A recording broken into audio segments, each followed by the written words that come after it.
Olá, estudantes! Eu sou o professor Robson Anselmo Tavares e hoje nós temos mais um encontro da nossa série Papo Científico, Artístico e Literário. E é bom salientar que estou destacando aqui o termo científico pela visita que nós temos hoje do professor Evaldo Dantas. Tudo bem, professor? Tudo bem, professor Robson. Olá, estudantes. Um maior prazer estou aqui para a gente conversar um pouco sobre as doenças emergentes, na realidade, a educação, saúde, numa visão socioambiental. Bora bater um papo bem gostoso aqui com esses estudantes. E é importante salientar que eu falei a palavra científico aí justamente que o professor Evaldo Dantas, ele é biólogo, não é isso? Exatamente. É biólogo.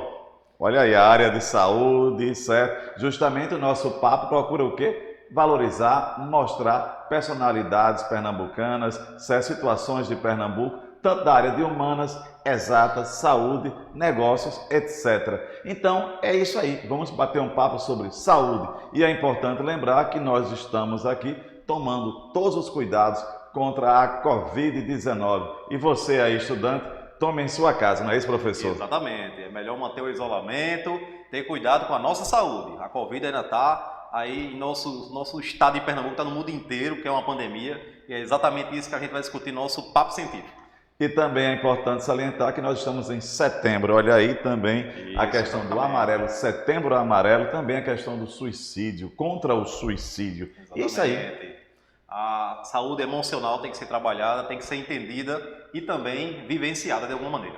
Professor, achei interessante você falar agora, justamente falando de doenças, justamente que vamos entrar nessa questão da doença, se eu falar que setembro amarelo, o suicídio, a questão da doença mental, é? Isso, a questão da doença mental, né? É uma situação que ocorre com a população, tá? Antes visto como algo oculto, místico, mas hoje está mais disseminado o conhecimento da questão emocional como um todo, o suicídio, e existem profissionais que fazem esses atendimentos de forma fantástica, como o psicólogo, como o psiquiatra, como outros profissionais que fazem esse atendimento, né, para essa questão tão bastante abordada, vamos dizer assim. E aí, isso é importante. Vamos agora conhecer um pouco, o professor vai falar um pouco o que é doença, esse conceito de doença. Como há na tela, nós podemos ver o que é doença, professor. Exatamente. O estudante pode acompanhar aí em tela.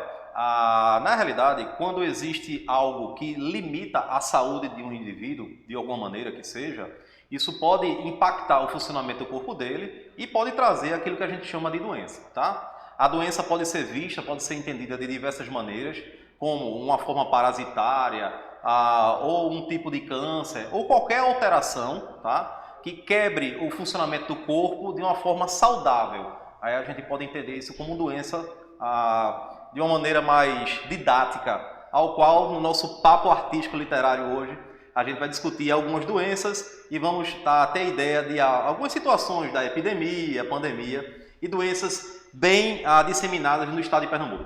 Eu achei interessante, mais uma vez, quando o senhor mostra esse conceito da questão de doença, a gente não pensar em apenas doença do corpo, doença também do comportamento, né? Exatamente. Entre aspas, doença da alma. A doença da alma, exatamente. E eu gostaria de mostrar aqui brevemente, só para mostrar a questão de Pernambuco, esse quadro, certo? Essa tabela que foi justamente a questão da Covid. E a Covid, uma doença... Exatamente. Pandemia, não é isso? Isso, é uma pandemia. Na realidade, o Covid-19 é uma doença emergente, né? Porque o que são doenças emergentes?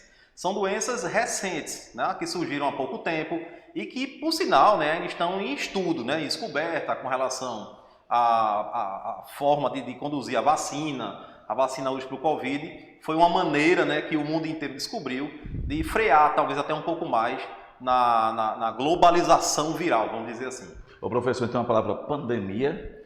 A palavra pandemia é uma palavra que está bem associada à doença, né, e consequentemente à saúde, porque a pandemia é exatamente quando existe um agravamento na epidemia. A pandemia ela chega a atingir mundos, né, os países como um todo, e vai causando muitas mortes em todos os lugares. Né? E outra coisa importante, professor, eu gostaria na tela aqui, para o aluno acompanhar, o estudante acompanhar, algumas doenças bem típicas, certo? Da questão de Pernambuco. Na tela nós temos, poderia ler, professor? Posso sim. Nós temos ali, por exemplo, a hipertensão, né? Na realidade, a hipertensão não é uma doença em si.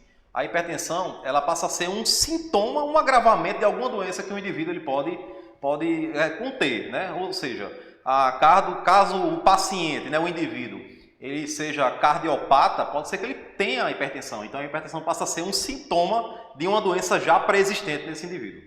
Olha aí, é um bom esclarecimento. Quer dizer que a hipertensão é um sintoma. Exatamente, de uma doença já pré-existente ou já existente naquele indivíduo. Professor, por causa da sua explanação, eu gostaria de dedicar essa aula, não é isso?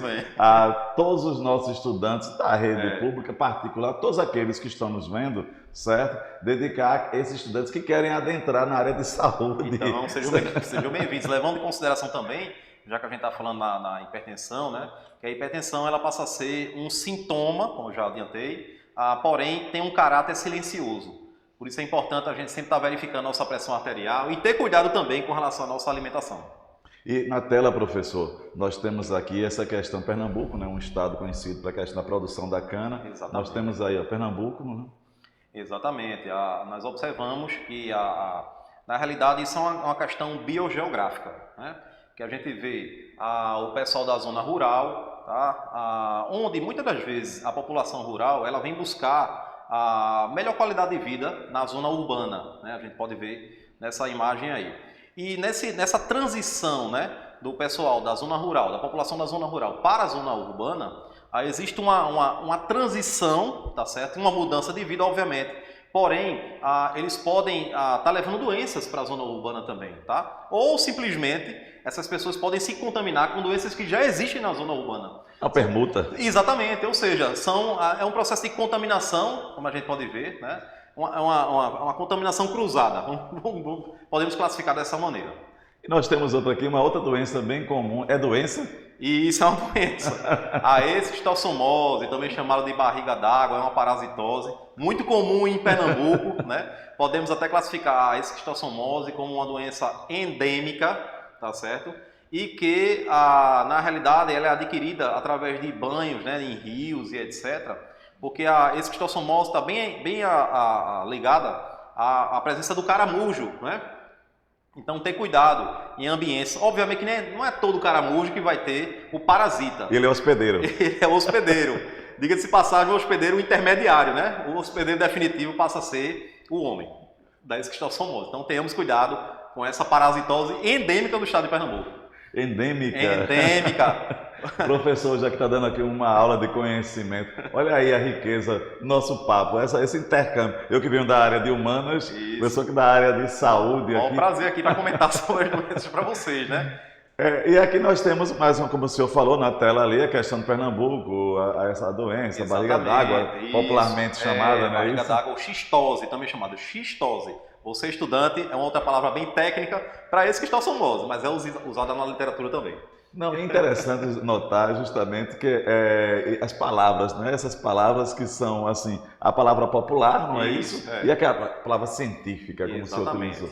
Professor, falando de doenças históricas, né? Na tela. Isso, nós temos aqui a hanseníase e, diga-se de passagem, essas palavras mais técnicas, né, com relação às doenças ou qualquer outra área voltado à questão da saúde, elas têm uma origem, tá, bem marcante, principalmente na Grécia, porque o que acontece? As doenças começaram a ser identificadas há 3.000 anos antes de Cristo, precisamente lá no Egito Antigo, tá certo? Onde surge um curandeiro na época chamado Imhotep, tá bom? Que ele vem exatamente como médico da região da época, ao qual, curiosamente, viu, professor? O Imhotep ele fica conhecido como Sonous, que é uma identificação egípcia, e que a gente observa isso nos papiros, né? Através das escrituras egípcias. Aí a gente tem em tela aí, por exemplo, a chamada hanseníase. Podemos classificar a hanseníase como uma doença extremamente antiga. Então a gente tem um caso aqui que não é um caso emergente, é um caso bastante remoto, tá bom? Também conhecida popularmente como lepra, tá bom? Causado pela bactéria Mycobacterium leprae, ok? E causa lesões em pele, enfim, é uma contaminação realmente complicada. Professor, vou dizer uma coisa ao senhor, viu? Ele está dando aqui uma aula de ciência e de história, certo? E lembrar que é uma doença bíblica, né? Porque é tão antiga, até os textos bíblicos relatam, mais uma vez, aí a hanseníase, a lepra, não é isso? Tem uma passagem bíblica. Interessante, o senhor fala, mostrando justamente essa questão. Certo? E aqui nós temos algumas doenças, você falou de intercâmbio, né? Os povos originários. Os povos originários, etc. Né?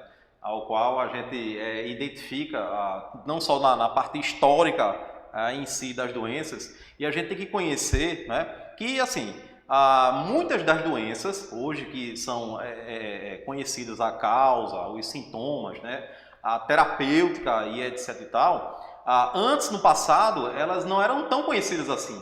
E a ciência de alguma maneira, né, isso lá no século, sei lá, no século XV, século XVI, ela aos poucos veio se aperfeiçoando de alguma maneira, tá? Isso trouxe bastante ponto positivo para a ciência, né, no mundo inteiro. Então, as doenças ficaram cada vez mais conhecidas na E história. também já vi relato de povos originais, que nós chamamos muitas vezes de povos indígenas, Isso. certo? Os povos originais que sofreram com a relação com o homem europeu, não é isso? Isso. Doenças, não é isso? Como na tela nós podemos ver aqui, né, algumas doenças que os povos originais sofreram, não é isso? Exatamente. A varíola, né? Isso, a varíola, uma virose que, por sinal, matou, foi uma das mais fatais, né? Uma pandemia bastante complicada, matou 45 milhões de pessoas em todo o mundo. Interessante que o nosso estudante saber que a palavra pandemia não é essa questão, não é só de hoje, pela Covid, não, né? Não. Já vivemos pandemias terríveis, como a peste bubônica, vai aparecer daqui a pouco, o estudante dá uma olhadinha aí,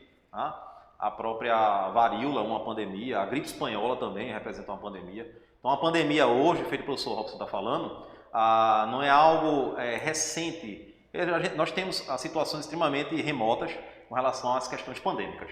Na tela eu tenho aqui essa questão, não é isso? Há uma representação, a pintura tem as palavras epidemias e endemias, que são a mesma coisa? Não são a mesma coisa não. As epidemias, tá, são casos, são surtos, tá certo? Que surgem, tá, de uma maneira, vamos dizer assim, inesperada, porém não ultrapassa exatamente as contaminações. Por quê? Elas ficam em barreiras.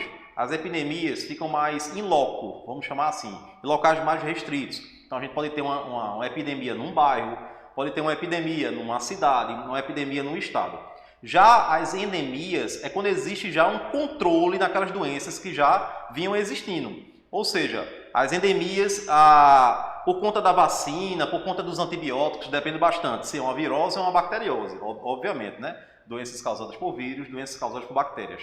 Se já existe um estudo em loco para controle tanto do vírus quanto da bactéria, esse controle ele é visto como endemia. É um processo de controle daquela doença. E aqui na tela nós temos, o senhor falou, né? A peste bubônica. Pandemia, peste bubônica, né? Ou peste negra, uma bacteriose, que nos registros com relação a essa pandemia aí, matou em média 75 milhões de pessoas em todo o mundo. Certa vez eu vi um documentário que ela foi a causa de morte de quase 60% ou mais da população europeia. Exatamente. E isso porque foi contabilizado Europa, exatamente, fora os outros continentes, é verdade. Isso é e ele é verdade. a pulga do rato, não é isso? Isso, exatamente. Na realidade, devemos agradecer bastante a um grande biólogo, um grande cientista chamado Alexander Fleming, onde ele vem desenvolver aí o trabalho através dos antibióticos, né? A penicilina, por exemplo, né? É algo que é derivado das descobertas de Alexander Fleming. Então a peste bubônica foi uma pandemia? Isso, foi uma pandemia. Foi uma pandemia, exatamente. E essa que está na tela agora? A varíola, né? Também uma pandemia registrada, matou 45 milhões de pessoas em todo o mundo, um vírus, tá? Um ortopox vírus, né? Ok? Do grupo. E que a varíola ela tem uma contaminação direta, vamos dizer assim, ou seja, por gotículas de saliva e etc. É semelhante ao processo de contaminação do Covid-19, só para que a gente tenha um pouco mais de ideia próxima relacionada à varíola. Na tela nós temos uma, é um pouco conhecida, né? A gripe espanhola, né? Uma outra pandemia. Isso é uma dançarina espanhola. Uma outra pandemia, né? Uma virose, a gripe espanhola. E que, de acordo com a história, por incrível que pareça, né, a gripe espanhola, ela não ficou tão disseminada na Espanha, tá? Porém, tá, por questão de registro jornalístico, vamos dizer assim, a gripe espanhola ficou descrita como gripe espanhola, mas o processo pior em loco dessa pandemia não ficou especificamente na Espanha, isso, em outros países, mas na Espanha não tanto. Também ela é chamada a medonha dançarina, ou a dançarina da morte, né? E lembrar mais ou menos, professor, que foi da época da Primeira Guerra Mundial, não é isso? Isso, exatamente. Tanto é que a Covid ela surge quase que 100 anos depois, isso, não é isso? Isso da mesmo. gripe espanhola. Olha ela aí, mais uma vez, Isso. certo? Naquela época, será que eles tinham ideia do que seria essa pandemia? Será? Que a quantidade de leitos? Exatamente. Na realidade, eu vejo que o desconhecimento de causa, né, eu vou tentar trazer um pouco mais para a questão emergente e voltar para a questão mais remota das doenças. Eu vejo que, enquanto cientista, que o desconhecimento de causa, tá certo? Das doenças como um todo, a falta de cuidado, né? O não isolamento, etc. E também, outra coisa que eu vejo que é bastante agravante, em alguns locais onde o investimento público no tocante à questão da saúde não é visto de uma forma tão eficaz, eu vejo que isso faz aumentar cada vez mais as doenças em todo o mundo. Ô professor, e quando a gente fala na questão de epidemia e pandemia, pensa em vacina. Isso, a vacina. Na tela nós temos a revolta da vacina, foi um fato aqui, né? Exatamente, a revolta da vacina aí foi um motim, vamos dizer assim, né? Que surge lá no Rio de Janeiro há bastante tempo e que Oswaldo Cruz. E que a vacina ela vem trazer bastante positividade com relação à questão de doenças em todo mundo, vamos dizer todo mundo, né? Vamos dizer assim. E que a gente observa que a vacina ela tem uma ação preventiva, tá certo? Ela não tem uma ação imediata feito soro, a vacina tem uma ação preventiva.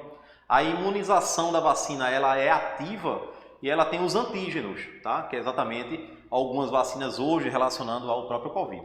Professor, uma pergunta que nos deixa essa questão toda, a fome, a desnutrição é uma doença, como a Anatel?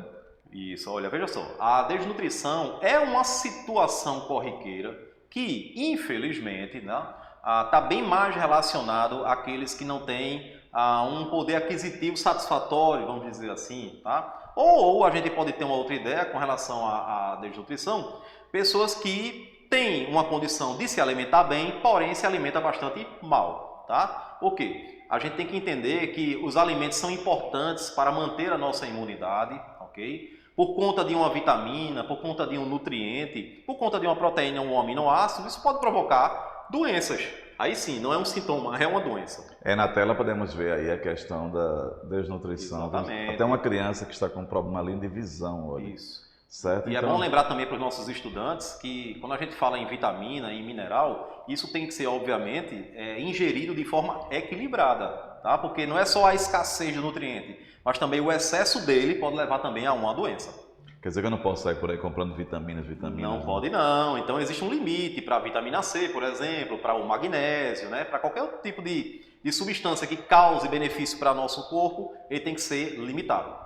Certo? E aqui nós temos uma personalidade também pernambucana, né? Olha na tela, Josué de Castro. Josué de Castro, exatamente. Como outros pensadores também, né? Como outros que contribuíram para a ciência como um todo, né? A área da saúde é uma área bastante importante. Nós iniciamos aqui o nosso papo científico, né? Quando falamos em doença, não é só a doença orgânica, né? Mas também a doença mental, né? Em alusão aí à questão do Setembro Amarelo. É ótimo, e também lembrar, quando ele falou do nome da revolta da vacina, tem o nome do Oswaldo Cruz, né? Oswaldo Cruz. Que não é pernambucano, mas é importante salientar. Mas é importante salientar também. E aqui, no caso de Josué de Castro, quando ele fala da fome, né? Quando ele diz, existem 2/3 de pessoas que não dormem porque sentem fome, e 1/3 de pessoas que não dormem por medo dos que sentem fome. Exatamente. A questão da fome é uma questão social, não é isso? Com certeza, sem dúvida, exatamente. Temos aí as imagens que mostram um pouco sobre a fome, a pobreza, uma associação, né? E é bem típico aqui, nós vemos aqui os mangues, uma relação com Pernambuco, mangue. Veja essas palavras, fome, pobreza é a questão dos mangues. Exatamente, né? Exatamente. E infelizmente, né, essa péssima associação, né, a região de manguezais, junto com a fome, junto com a pobreza, leva exatamente ao objetivo do nosso papo científico, que é sobre as doenças. E é aquela questão que o mundo anseia tanto. Professor, o que na tela podemos ver, o que é vacina? O que seria vacina? Pronto, as vacinas, né? As vacinas como um todo, conforme eu já adiantei, né, vamos para que o estudante possa nos entender, é um produto, né, uma substância, tá certo? Que ela pode ser criada de diversas maneiras, mas basicamente falando, as vacinas elas vão ter uma ação preventiva, como eu já adiantei. Vacina é diferente de soro, tá? O soro tem uma ação imediata, a vacina tem uma ação preventiva. A vacina tem um processo de imunização ativa e na própria vacina vai existir os chamados antígenos, para que o nosso corpo ele consiga construir os anticorpos. Então quer dizer que eu não posso substituir a vacina por soro? De maneira nenhuma, de maneira nenhuma. Olha Cada aplicação ela tem uma finalidade. Ô professor, aí basicamente aqui nesse percurso que nós vimos, essa questão, eu gostaria que o senhor deixasse aqui um desafio, pensasse um desafio para o nosso estudante. Pensar no desafio, né? Eu já tenho um, eu gostaria assim, que o nosso estudante pesquisasse grandes nomes das ciências médicas, posso dizer? Pode dizer aqui sim. Grandes nomes do nosso país, certo? Homens que ajudaram, certo? Essa questão da vacina. Certo? Eu posso ser Oswaldo Cruz também, né? Oswaldo Cruz, que tal estudar o Oswaldo Cruz e outros nomes, certo? E estudar, pesquisar e apresentar ao seu professor de ciência, de história, etc. Exatamente. Senhor, deixaria um desafio? Você, estudante, preste atenção, vou lançar um desafio para você. Conversamos aqui no nosso papo científico gostoso demais, tá certo?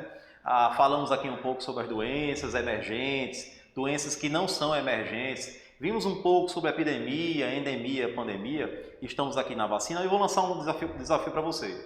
Dá uma olhadinha, dá uma pesquisada com relação a Carlos Chagas. Qual é a relação de Carlos Chagas com as doenças? Estudante, pesquisa sobre ele que você vai se encantar com o que ele fez para Pernambuco, para o mundo inteiro. E também deixamos aqui um abraço aqui à professora de Libras, a professora Sueli Santos, e a Ronaldo do Som, e a todos vocês. E o professor Evaldo Dantas voltará aqui em outra ocasião, né, professor? Com o maior prazer, estou disponível e vim aqui com a maior felicidade, com meu amigo professor Robson Tavares. Muito obrigado a todos e um forte abraço. Obrigado, professor. Um abraço, meu querido. Tchau, estudantes.